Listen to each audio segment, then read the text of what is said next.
Hello बच्चों, कैसे हो आप लोग।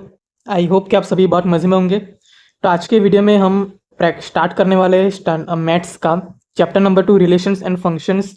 चैप्टर के लिए हम एमसीक्यूज की प्रैक्टिस करने वाले हैं। अगर आपने चैप्टर 1 के एमसीक्यू के प्रैक्टिस का वीडियो नहीं देखा तो मैं ऊपर आई बटन में आपको उसकी लिंक दे दूंगा, वहाँ पे आप क्लिक करके वो वीडियो भी आप देख के चैप्टर नंबर 1 की प्रैक्टिस कर सकते हो। ठीक है, तो चलो अब हम बढ़ते चैप्टर नंबर 2 की तरफ। चलो स्टार्ट करते हैं। तो एमसीक्यू नंबर 1 है, क्या कह रहा है? A relation is subset of Cartesian product, false या फिर ट्रू। तो ये आपको बताना है कि जो भी रिलेशन होता है दो सेट के बीच में, क्या वो उस दोनों सेट के कार्टेशियन प्रोडक्ट का सबसेट होता है या फिर नहीं होता। तो हाँ बच्चों, आपको पता ही है कि ये एक बेसिक सा एमसीक्यू है और बेसिक सी थियरी है। तो option B is correct answer, true. Relation is always a subset of Cartesian product. जो दो सेट के बीच का रिलेशन होता है वो कार्टेशियन प्रोडक्ट के सबसेट ही माना जाता है। इनफैक्ट जो फंक्शन भी होता है वो फंक्शन भी एक स्पेशल तरह का रिलेशन होता है और वो भी कार्टेशियन प्रोडक्ट का सबसेट ही होता है। ठीक है, चलो अब बढ़ते सेकंड एमसीक्यू की तरफ। तो चलो ये आ गया है सेकंड एमसीक्यू। क्या कहा है, धीरे से आराम से पढ़ते हैं। ठीक है, let A is equal to 1 2 3 4 5 and R be a relation from A to A and R is equal to ordered pair में X Y such that Y is equal to x plus 1। So find the domain. Okay, तो हमें basically एक set दिया गया है ए और यहाँ पे कहा गया है कि जो रिलेशन है आर वो ए सेट से ए तक है, यानी कि दोनों सेट ए ही है, इक्वली है। ठीक है, और यहाँ पे रिलेशन दिया गया है x Y such that y is equal to x plus 1, y is equal to x plus 1। तो हमें डोमेन फाइंड करना है। तो सबसे पहले आर रिलेशन में कौन कौन से ऑर्डर पेयर आएंगे। तो देखो, अगर मैं एक्स की जगह 1 रखता हूँ तो वाई की वैल्यू क्या आएगी। अगर मैं एक्स की जगह 1 लिखूँ तो y is equal to 1 plus 1 2 आएगा। ऐसे ही अगर मैं एक्स की जगह 2 लूँ तो वाई की वैल्यू क्या आएगी, 2 प्लस 1 3 आएगा। अगर मैं एक्स की जगह 3 लूँ तो वाई की वैल्यू 4 आएगी। अगर मैं एक्स की वैल्यू 4 लूँ तो वाई की वैल्यू 5 आएगी। और अगर मैं एक्स की जगह 5 लूँ तो वाई की वैल्यू 6 आएगी। लेकिन क्या ये हमारे सेट में है? 6 नहीं है। तो हमारा रिलेशन में 4 ही ऑर्डर्ड पेयर आएगी। ठीक है, अब आपको पूछा है डोमेन। तो डोमेन क्या आएगा इसका?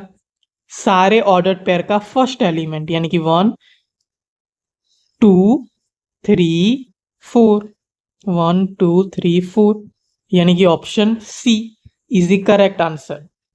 मानो अगर आपको रेंज पूछा होता तो सारे ऑर्डर्ड पेयर के सेकंड एलिमेंट रेंज होता है, यानी कि 2 3 4 5, ये रेंज है। मानो अगर आपको कोडोमेन पूछा होता तो ये जो सेकंड सेट है वो ही पूरा का पूरा कोडोमेन कहा जाता है। ठीक है, तो सेकंड सेट जो है वो पूरा का पूरा कोडोमेन आप कहा जाता है। तो पूरा पूरा ए सेट ही आएगा। तो आई होप कि आपको समझ में आया होगा। हमको सिर्फ डोमेन पूछा था, बट मैंने आपको डोमेन, रेंज और कोडोमेन तीनों ही एक्सप्लेन कर दिया। चलो अब आगे थर्ड एमसीक्यू की तरफ बढ़ते हैं। देखो थर्ड एमसीक्यू क्या कहता है, if set A has 2 elements. Okay, तो it's number of A set is equal to 2 elements and set B has 4 elements, यानी कि बी सेट के अंदर 4 एलिमेंट्स है। Then how many relations are possible.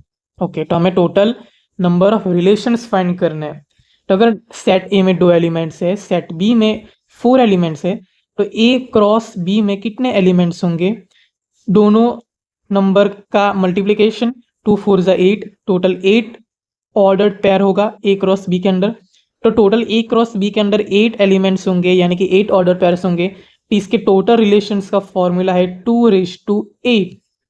8 क्या है? Total ordered pair. तो 2:8 कितना होगा? 2 2 ज़ा 4, 2 ज़ा 8, 2 ज़ा 16, 2 ज़ा 32, 2 ज़ा 64, 2 ज़ा 120, 2 ज़ा 256। तो हमारा करेक्ट ऑप्शन आएगा 256। Option C is the correct option, correct answer. ठीक है, तो आई होप कि आपको इसमें समझ में आया होगा। चलिए अब हम बढ़ते हैं फोर्थ एमसीक्यू की तरफ।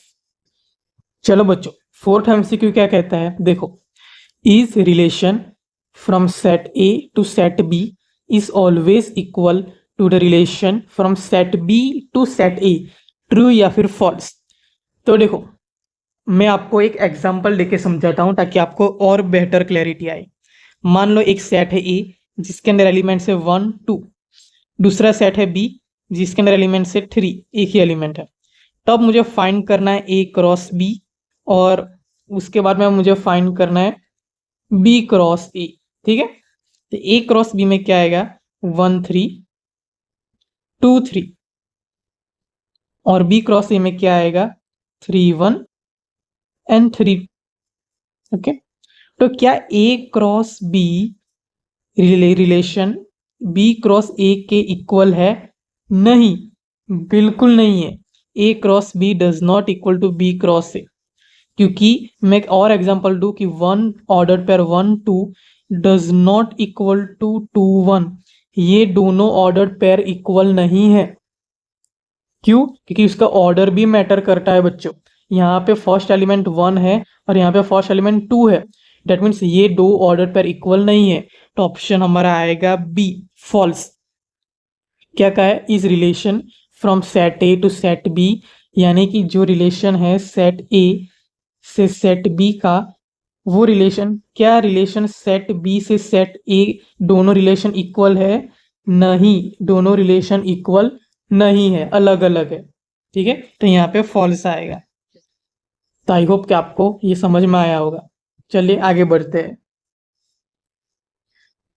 चलो बच्चा, तब बढ़ते हैं फिफ्थ एमसीक्यू की तरफ। क्या कहा है, देखो, if A is equal to 1 4 8 9 and b is equal to 1 2 minus 1 minus 2 minus 3 3 and 5, and R is a relation from set A to set B x y such that x is equal to y square, then find domain। देखो क्या कहा है, दो set दिए गए, set A and set B, दोनों set के बीच का जो रिलेशन है वो डिफाइन किया है x is equal to y square, यानी कि y का स्क्वायर करो तो वो x के इक्वल होना चाहिए। ठीक है, x वो हम सेट ए से लेंगे, x सेट ए से लेंगे और y सेट बी से लेंगे। तो सबसे पहले रिलेशन के सारे ऑर्डर पेयर्स हम यहाँ पे लिख देते एक बार। ठीक है, तो y यानी कि b के हर एक एलिमेंट का स्क्वायर करोगे तो वो a में मौजूद होना चाहिए। तो b का पहला एलिमेंट है 1, का 1 का स्क्वायर 1, तो क्या 1 a में है? हाँ, तो हम यहाँ पे लिखेंगे 1 1।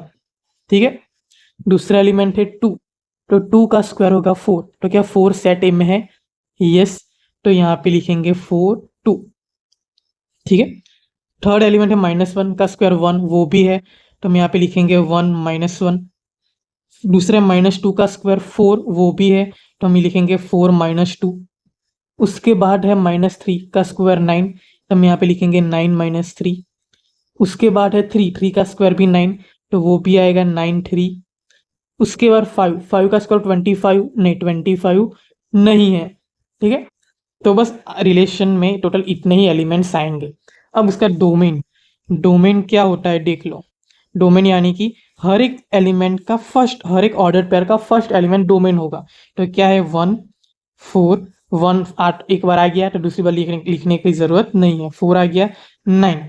ओके, ये होता है डोमेन 1 4 9, यानी कि ऑप्शन ए।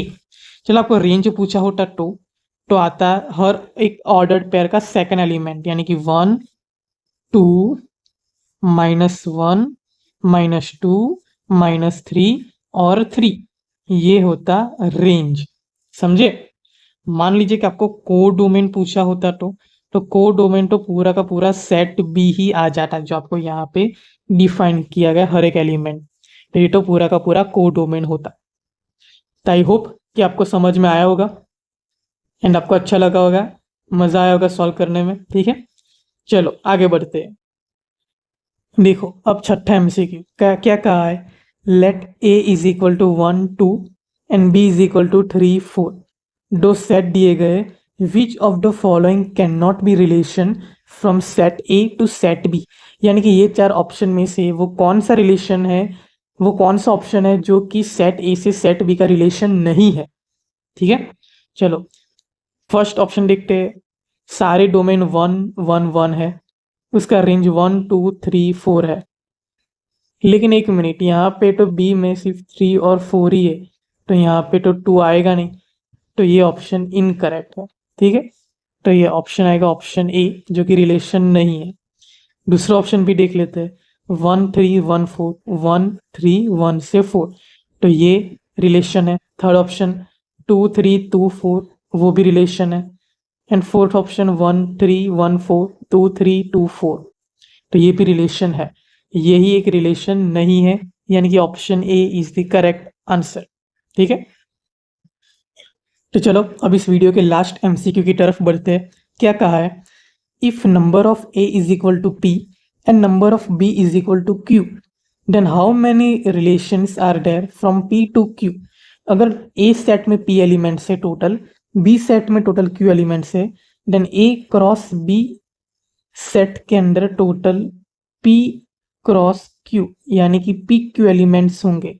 बट हमें पूछा है कि टोटल रिलेशंस कितने हैं, तो इसका फॉर्मूला है 2n, where n is equal to total number of, जो ए क्रॉस बी जो सेट होगा उसमें टोटल नंबर ऑफ कितने एलिमेंट्स है, पी क्यू, तो 2p क्यू। तो हमारा ऑप्शन है C option is the correct answer, 2p q answer आएगा। ठीक है, तो आई होप कि आपको इस वीडियो में मज़ा आया एंड आपको काफ़ी इंटरेस्टिंग लगा होगा। अगर कुछ भी समझ में नहीं आया तो वो क्या चीज़ है, एक बार फिर से वीडियो को रिपीट कर लो, शायद आपको समझ में आ जाए। फिर भी नहीं आता है तो एक बार कमेंट सेक्शन में बता के जाओ, ताकि मुझे पता चले कि मुझे क्या इम्प्रूव करना है। तो इतना रखते हैं आज के वीडियो के लिए। तब तक के लिए खुश रहिए, मुस्कुराते रहिए। Bye bye, take care, thanks for watching.